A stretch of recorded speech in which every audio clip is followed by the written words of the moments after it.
Hello everyone! Welcome back to this is going to be a 1v1 battle with me playing as Wurzag, the Great Green Prophet, and we are facing off against the forces of Bretonnia. So I'm going to bring Wurzag's savages here. The front line is 2 savage orc biggins, one on each of the wings to assist in cat fights is what I planned on. Then the core is 4 savage orcs. We also have the 8 peak loonies out here in the front. The idea with the 8 peak loonies is that they are an unbreakable force. They also have the ability to throw out those goblins, so I am testing sending them out first and trying to get the enemy to overcommit to the 8 peak loonies, kind of surround them so then I can just drop a foot of cork. These guys are a trap. Basically is what these guys are. And if that doesn't happen, then they're still an unbreakable night goblin with poison, and I think they're a pretty good unit anyway. You can disrupt them with them as well. I also brought 3 normal goblin archers, because, I don't know, we as gobos, I guess. And then a troll, because I don't think trolls get enough love, so I brought a single troll over here. I didn't really want to bring more, because we are facing off against Bretonnia, who has a lot of very good anti-large people and, you know, cav and stuff, so I didn't want to get too crazy, but so I brought 1 still, which is actually kind of a risk against Bretonnia. Then I also have 4 orc boarboy biggins, and the idea is to have the orc boarboy biggins assisted by the savage orc biggin and hopefully win any cav fight. Over here you can see there are going to be 3 blessed field trebuchets firing down in my position, 2 Grail Knights, 1 in each wing, which are very sturdy, very strong cav. A core of these foot squires being led by Albrecht Bordelot, also the Damsel of Life with the armor spell and the Earthblood spell. Then we have 3 peasant bows and of course those 3 blessed field trebuchets. So I'm going to have to withstand a lot of artillery fire on my way in, but I don't know. As like savage orcs who have 30% actually, no, the blessed field trebuchets, those are magical damage, aren't they? They are. The blessed field trebuchets actually get past the 30% physical resist of the savage orcs. I just now realized that. Okay, that's a good pick. That's kind of cool. So anyway, they're going to rain down a blessed fiery death upon my savage orcs who cannot resist any of their damage besides whatever their. Oh, that's right, they have 0 armor. Yeah, they can't resist any of that. Man. Blessed Field Trebuchet OP. But anyway, we are going to march across the battlefield here very slowly in an organized fashion, not trying to get too far ahead, because I don't want to get in range of their peasant bowmen while also engaging the Grail Knights. And I want the Grail Knights to get near my savage orc biggins on each of the flanks, so that's the idea. My troll is going to march a little ahead, because I forgot to put them in a log formation, so they're just kind of running on their own, which is not what you want them to, because you can see here very soon they're going to get in range of these peasant bowmen, which is not what we want. Something to be reminded of, the Wurzag, the one and only Wurzag, does have a aura of 12% damage resistance around him as long as he is not in melee. So stack that up with Savage Orcs, you get 42% physical resistance. Pretty good for a bunch of naked orcs. So here comes the Peasant Bowman fire. They did hit my trolls a little bit, so I pulled them out very quickly. You can see these 2 Grail Knights are in lance formation, ready to charge my Orc Boarboy Biggins. You can even see that this one has the Flesh to Stone, giving them 60 additional armor, but I'm going to run the Savage Orc Biggins in the way of the Grail Knights, which are clearly charging my Orc Boarboy Biggins. So they're going to take that fight. Then I'm going to cast a Fist of Gork on these Savage Orcs. And I took the legendary items for Wurzag, so just to remind you how amazing Wurzag, I think, really is. And of course, you don't bring him on the board, because then you can never see him dance. His legendary item that I am affecting here is this one. So for 20 seconds, whenever you cast a spell, the entire army gets 16 melee attack and 18% charge bonus. So I'm casting this right now on this unit, so they're not going to get the charge bonus really because they're already in combat. But the rest of my army is just about to end. Well, actually, maybe some of them aren't going to get it either. I'm not entirely sure. I tried to cast it in time so that my entire army would be crashing into theirs with the charge bonus and additional melee attack. But anyway, that's an amazing legendary item. A map-wide 16 melee attack and charge bonus for 20 seconds whenever you cast a spell, and I brought 4 different ones to try and make sure that I always had at least that attack buff going on, which was influencing the combat. Wurzag is like a legendary caster done so well. Him and the Fey Enchantress of the Bretonnians, I think, are amazing legendary casters. I mean, Gelt is legendary and amazing because of his voice. That's about it. Gorst, you know, let's not get into those. Let's continue with this battle. So we are engaging in the front line. You can see my 8 peak loonies did get in there first. They're throwing out their goblin. There they go, right there. Although I kind of missed the archers, which is what I was aiming for. Meanwhile, over here on the flanks, you can see that I am engaging with both Grail Knights, but they are being supported by the Savage Orcs. This one's with the Fist of Gork. And now we have more Savage Orc Biggins coming in here, going against the Grail Knights. Freeing up my other Orc Boy Biggin to start and threaten the Peasant Bowman line, who is not really protected by anything, because all of their foot squires are now engaged against my Savage Orcs. And Savage Orcs do really well against all Bretonnian infantry for the most part, especially when you back them up with the with Wurzag. So we have 2 Orc Boy Biggins, one coming in from the left, one coming in from the right, trying to get into the Peasant Bowman. And my 3 Gabo archers were focusing down the center Bowman, so that was pretty good. So the Grell Knight on the left here is already destroyed by the Savage Orc Biggin, but they did manage to destroy one of my Orc Boar Boy Biggins. And over here, you can see they're kind of doing the same thing, destroying one of my Orc Boar Boy Biggins, but that was okay because they're out of combat right now. Freeing me and my trolls to go and take out these foot squires. My Savage Orcs just kind of running over their lines at this point. The Immortals, or sorry, the AP Loonies are still alive, duking it out with these foot squires. And I think this, again, that's just a great unit. And I'm trying to keep Wurzag close by, buffing them with Wah spells and his damage resistance aura, so they do not take as much damage from the foot squires and Albert de Bordelot, who is in melee combat against our Savage Orcs there. And you can see my Orc Boy Biggins just back here continually terrorizing these Peasant Bowmen, also getting into the Blessed Field Trebuchet. And, well, the riding is kind of on the wall at this point. The Trolls are now getting into the second foot squire group, including Albert de Bordelot here. And the Gabos didn't really fire that much. But that is basically going to do it for this Bretonnian army.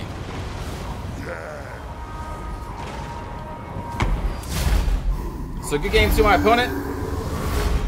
It's risky bringing so much artillery, especially against a rush faction like the Greenskins. Now technically Greenskins can play a very defensive game because they also have pretty amazing artillery, but not a lot of players do that. They may bring like a Doomdiver catapult, but they usually don't sit back. Greenskins, Vampire Counts, and Beastmen are all typically regarded as rush factions. So for the artillery to bring 3 pieces, again, is very risky, because you're really going to need to protect them because the enemy is going to be coming at you. And Savage Orcs are very fast for infantry. I think they're up to 37 move speed, which is pretty fast for a, you know, a dude using 2 legs.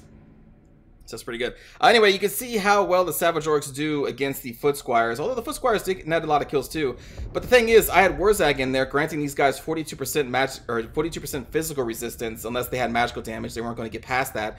And on top of that, the legendary item for Wurzag allowing him to bless the Wurzag's blessing across the entire army of 16 melee attack on top of their frenzied attack, which I think brings them up to around a 56.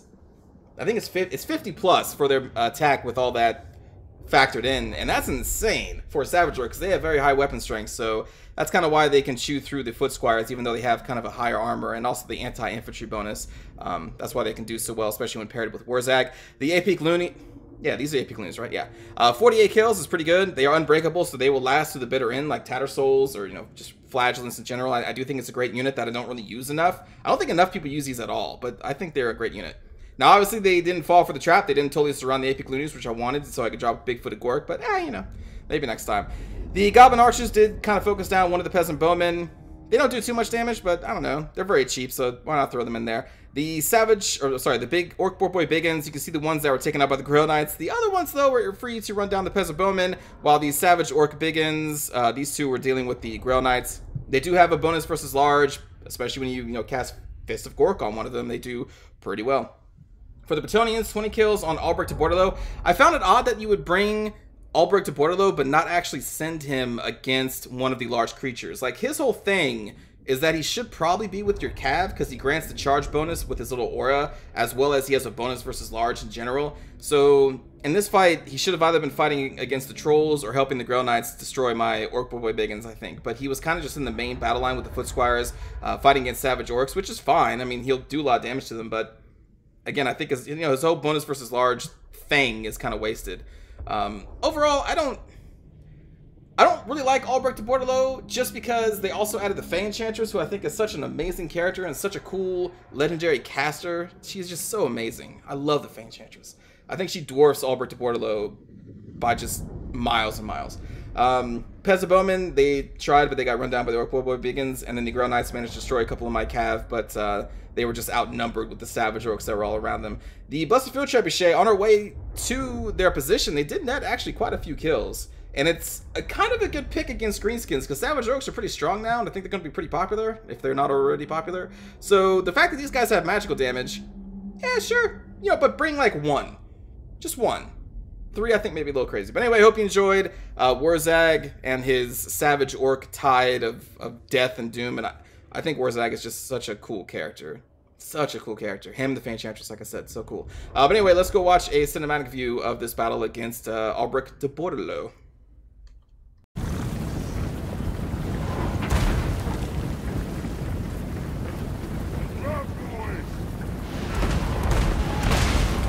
Ooh, close.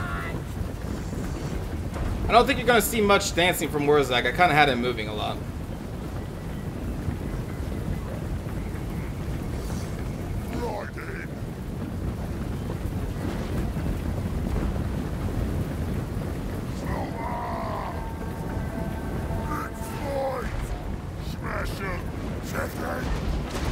I think the Savage Orcs are definitely a solid pick against Bretonnia, specifically. The fact that Bretonnia does have Grail Knights, though, I mean, I guess the magic damage does kind of negate their defenses, but I still think they're pretty solid.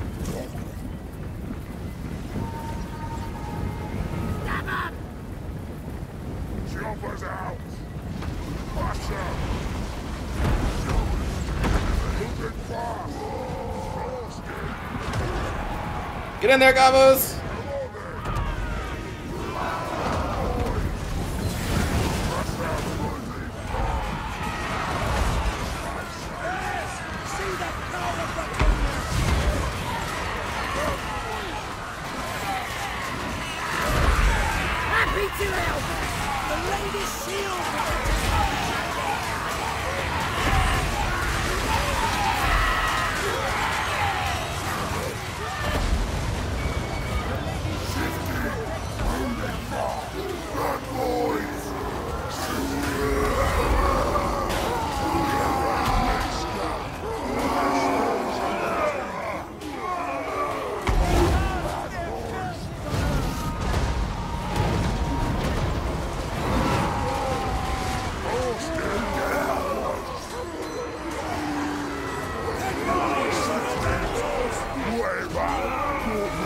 See some of these trolls. I want to see trolls barf.